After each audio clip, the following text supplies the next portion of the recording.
정의기억연대가 운영하는 위안부 피해자 쉼터인 평화의 우리집 소장이 지난 6일 극단적 선택을 한 데 이어 지난 8일 문재인 대통령이 정의연을 둘러싼 논란들에 대해 공식적인 입장을 밝히며 정의연에 대한 관심은 여전히 뜨겁습니다. 정의연이 어떤 단체인지부터 정의연이 가지고 있는 갖가지 의혹들 오늘 알려드립니다. 우선 정의연은 무슨 단체일까요?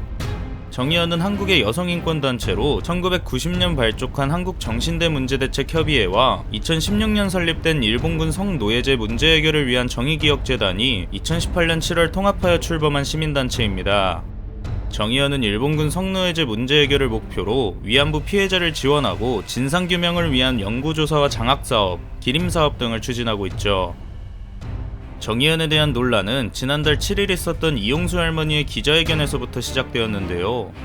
그녀는 기자회견에서 수요집회에서 받은 성금이 할머니들에게 쓰이지 않고 어디에 쓰이는지 모르겠다며 윤미향 정의연 전 대표가 국회의원을 해선 안 된다고 주장했습니다. 더불어 정의연이 매주 주최하던 수요집회도 참석하지 않겠다고 밝혔죠. 이에 정의연은 페이스북에 지원금 지급 영수증을 올리며 정의연은 1992년부터 할머니들께 드린 지원금 등 영수증을 할머니들 지장이 찍힌 채로 보관하고 있다고 밝혔는데요.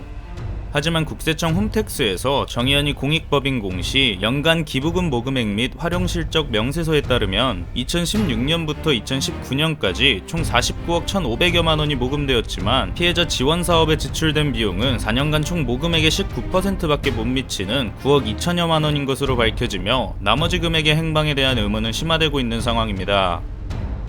기부금 논란 이후에는 곧바로 정의연의 전신인 정대협이 지난 2013년 사들인 안성의 위안부 피해자 쉼터 평화와 치유가 만나는 집을 둘러싼 의혹이 제기되었습니다. 정대협은 당시 현대중공업이 기부한 10억 원 중 7억 5천만 원을 부지를 사고 쉼터를 짓는 데 사용했는데요. 이 과정에서 할머니들의 접근성이 떨어지는 외진 곳에 쉼터를 마련한 데 이어 시세보다 비싼 값의 건물을 사들였다는 의혹이 제기된 것입니다. 정의연은 이에 대해 10억은 서울의 주택을 매입하기에 턱없이 부족해 안성에 결국 쉼터를 마련했다고 주장하며 쉼터를 비싸게 매입했다는 주장에 대해선 세 곳의 후보지를 답사한 결과 유사한 조건의 건축물의 매매 시세가가 7억에서 9억에 형성되어 있었다고 반박했는데요. 5월 15일 안성 쉼터를 매매가 절반 수준인 4억 2천만 원에 매각한 데 이어 쉼터를 전 정의연 대표 윤미향 씨의 부친이 직접 관리했고 6년간 7,500만 원을 지급한 것으로 밝혀지며 다시금 도마 위에 올랐습니다. 또 윤 씨는 수년 전부터 위안부 할머니들과 해외 일정을 나가거나 사망할 때마다 편하게 잘 모시고 싶다, 장례 비용이 부족하다며 여행 경비나 장례 비용을 SNS를 통해 공개적으로 모금해왔는데요. 이때마다 그녀는 정의연 공식 후원 계좌를 사용하는 대신 자신의 계좌를 사용해 모금 행위를 벌여왔습니다. 그러나 윤 씨와 위안부 할머니의 미국 체류 비용 상당 비용을 교포들이 지불했다는 증언이 퍼지며 모금액에 대한 의혹이 증폭되고 있습니다.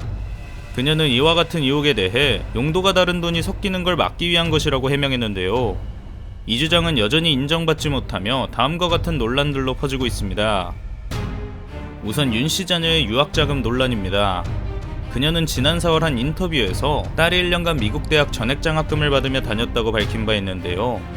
하지만 윤 씨의 자녀가 재학 중인 UCLA에서는 미국의 시민권자와 영주권자를 제외한 유학생에게는 장학금을 지급하지 않는 것으로 밝혀지며 유학자금이 어디에서 유입되었는가에 대한 논란이 발생한 것입니다. 이에 윤 씨는 과거 간첩 조작 사건으로부터 받은 배상금으로 유학 비용을 충당했다고 반박했는데요. 여기서 윤 씨가 배상금을 수령한 시기보다 딸이 유학을 간 시기가 앞서지 않냐는 주장이 일자 배상금으로 학비를 충당한 것은 2018년 이후이며 이전엔 딸이 UCLA로 가기 전 시카고 대학교에서 받은 장학금으로 학비를 충당했다며 자신의 주장을 번복하기도 했습니다. 이어 수원의 아파트에 관련해 윤 씨는 2012년 경매를 통해 아파트를 2억 원대에 매입했다며 경매 비용은 현금으로 한 번에 내야 하는데 이렇게 많은 현금을 어떻게 보유했는지 궁금하다는 곽상도 미래통합당 의원의 질문에 이전에 소유하던 아파트를 매각한 자금으로 경매 자금을 마련했다고 답했는데요. 윤 씨가 경매 자금을 위해 처분했다던 아파트가 경매 낙찰 이후 매각되었다는 사실이 밝혀지며 자금 출처에 대한 의문은 꼬리를 물고 있습니다. 현재 윤 씨는 오래된 일이라 기억에 착오가 있었다며 적금을 깨서 구입 자금을 충당했다고 번복한 상황입니다. 검찰은 윤 씨와 정의연에 대한 직접 수사를 착수했습니다. 정의연에 대한 논란이 국민의 큰 관심을 받고 있는 만큼 경찰에 사건을 넘기기보다 직접 나서 수사에 속도를 내겠다는 것인데요. 검찰은 윤 씨와 정의연을 둘러싼 여러 혐의 중 기부금을 빼돌려 개인적으로 사용한 횡령 사기 혐의와 경기도 안성 쉼터를 고가로 매입해 조직에 손해를 끼친 배임 혐의를 집중적으로 조사할 것으로 예상됩니다. 하루빨리 진실이 밝혀지길 바랍니다.